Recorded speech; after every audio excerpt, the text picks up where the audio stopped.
Hello and welcome. By the end of this topic, we will be able to understand the meaning of taxation, also be able to understand the history of taxation, and also be able to explain various principles of taxation. Finally, by the end of the discussion, we will also be able to understand different types of taxes. We are saying taxation is a compulsory contribution to support the government.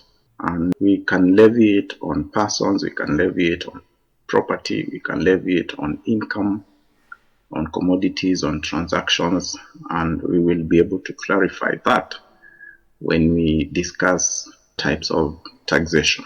When we look at a topic in economics we call public finance, we say the government has two major sources of revenue, and number one is what we are discussing now on taxation, and number two is government borrowing. So we cannot ignore taxation in any country. We cannot ignore the discussions around taxation because they are one of the main sources of government revenue. And through taxation, the government is able to carry out its activities, work on projects, infrastructure, the building of roads, the building of schools, investment in healthcare, investment in housing, and all those activities will now depend on the agenda of the government of the day. But taxation in generally is a very, very important discussion that we cannot wish away. Taxation has an history, and we are saying taxes can be complicated, and understanding them requires going deeper than knowing the current tax code. So we have the issues around taxation have not been introduced in the 20th, 21st century. There are issues that have been there. There are taxation, there are activities that have been going through communities in relation to taxation.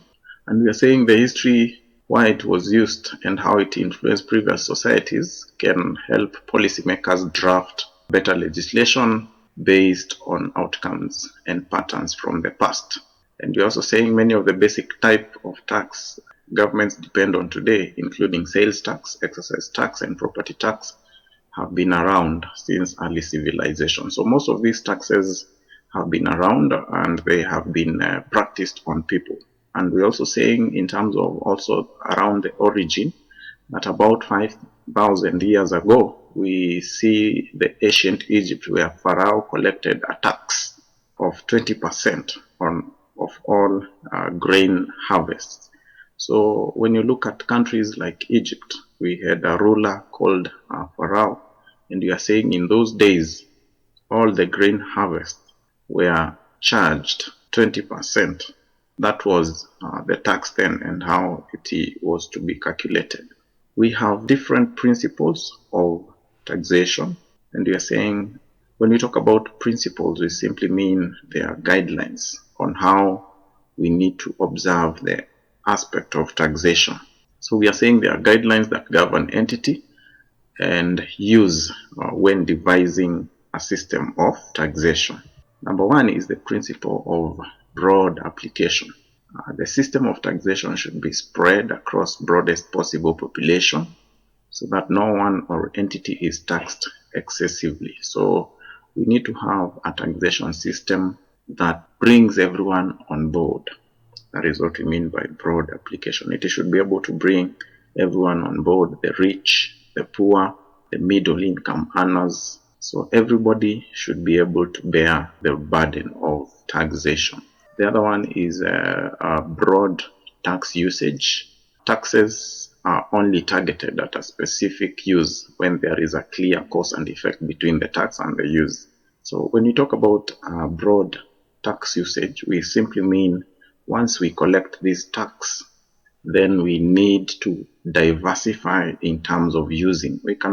We have countries that have very high wage bill, and you realize the bigger percentage of the revenue is going to wages and salaries. And that is a dangerous route to be able to take.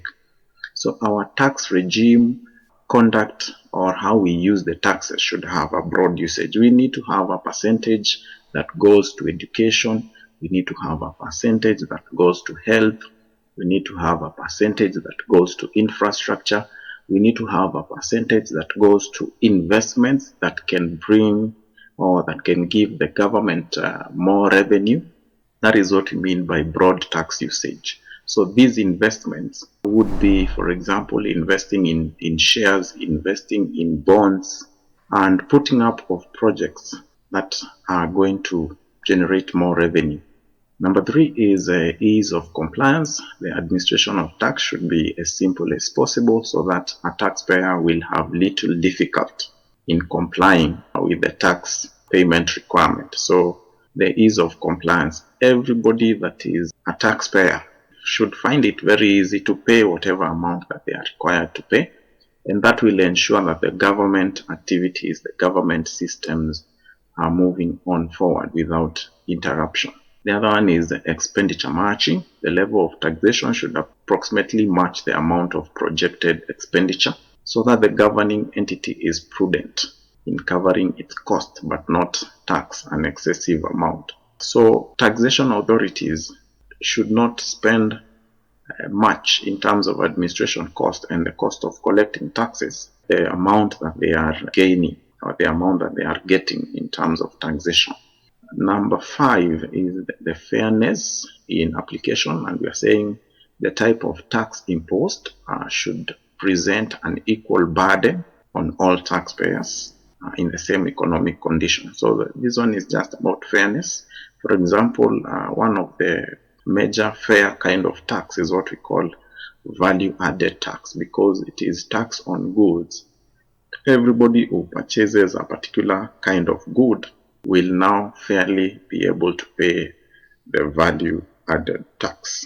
And the other one is limited exemptions. Any exemptions from a tax should be for a limited period of time and for a specific purpose, after which the exemptions are eliminated. A case in example is the season when we had serious COVID-19 infections. Governments introduced exemptions so that they can cushion people from the adverse effects of COVID. In East Africa, a country like Kenya, anyone that was earning 2,400 or anyone that was earning $240 and below was waived any form of tax, and therefore they would receive their full amount. And also we have this kind of exemptions also to businesses.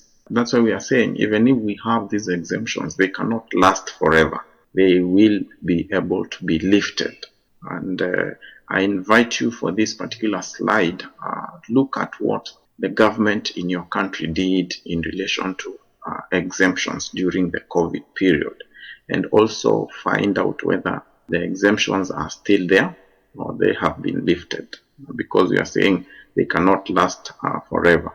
The other one is the understandability. The calculation and payment of a tax should be easy for a taxpayer to understand, otherwise the amount of taxes may be remitted may be correct. So as a business person, at an individual level, at an organizational level, you need to be able to understand what kind of taxes you are subjected to. And not only understanding, you also need to know how to calculate it. Once you know that, then you and the tax authorities will be on agreement in terms of how much you are supposed to pay. But if you do not have the necessary knowledge, then it becomes difficult to be on the right track in terms of taxation. So should be any tax that we introduce, any tax that the tax authorities introduce should be simple to understand to the customers. Do not tell the customers very many stories in terms of what you think or how calculation should be made. It should be simple. For example, we have discussed about things like value added tax, which is a standard percentage figure. And I gave examples of different countries in terms of how much they are charging. So whatever cost of goods that you have bought, then you need to get that percentage that is the value added over 100 and multiply by the cost of the goods. And then you are able to understand how much that you are supposed to remit. Then we have types of taxes. Number one is income tax. This one is charged for each year of income upon all business of a person in a country. It is imposed on business income from any trade or profession, employment, and rent incomes. So we have different types of income tax. That's what we are going to be seeing. So this is tax on any money that has been generated in terms of revenue. And it can be done at the aspect of businesses, at the aspect of personal incomes, rental incomes, and so on and so forth. So how do we collect income tax? Number one, we can do it through what we call the corporate tax. And we are saying this is a form of tax that is levied on corporate bodies such as limited companies, trusts, and cooperatives and their annual income. So corporate tax is simply a tax on businesses. Different countries in East Africa will have the percentages varying depending on kind of tax. So we have countries that have very little tax. For example, a country like Barbados will charge 5%. And what does that mean to the businesses? That would be a good country to invest in because most of your monies are not going to corporate tax. And we have also countries like Hungary that are doing 9%. We have countries like Andorra that are doing 10%.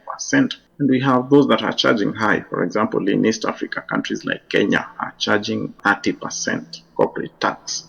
That would ideally be very high for businesses that are starting. So corporate tax is one way that we can be able to collect income tax. And the second one is pay as you earn. This is a tax on people's income from your salaries, from the incomes that employees generate. We can raise tax, and the name of that tax is what we call the pay as you earn. And we also have holding tax. This is a tax that is deductible from certain classes of income at the point of making payment to non-employees. So withholding tax, mostly it's taxed on services that you have rendered. For example, consultancy services. By charging this tax, those that are engaging in those services then will be required to pay a certain amount. Some of the areas where tax authorities charge withholding tax income is interests. So interests from businesses, incomes that you have saved. Once the money generates interest, then the interest is subject to withholding tax. And then we have also other areas that withholding taxes are charged include dividends. Dividends are as a result of income that individuals get through the buying of shares. So the reward for having shares, and a share is what we call as a unit of ownership. The reward for having shares is dividends. So we are saying once the dividends are paid, then they can be subjected to withholding tax. And I invite you to look at different percentages of these withholding taxes from different countries and get to be able to understand.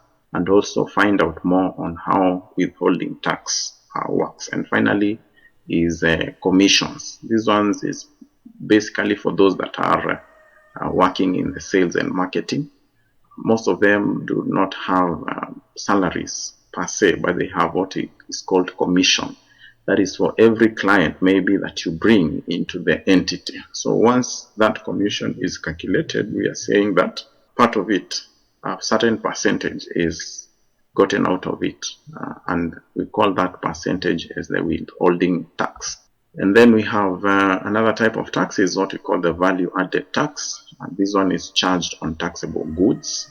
Different countries will have different taxes. In Africa, we have countries like Ethiopia that are doing 15%. Egypt are doing 14% value added tax. Japan, Asia are doing 10%. And in East Africa, countries like Kenya are doing a value added tax of 16%. So this is charged on those consumers that buy taxable goods, goods that are subjected to tax. And so that will bring us to the end of our discussion on the topic on introduction. I invite you to do research on various percentages of these tax, percentages in your country in terms of value added tax. How much is it? Pay as you earn, how is it calculated? Corporate tax, and so on and so forth.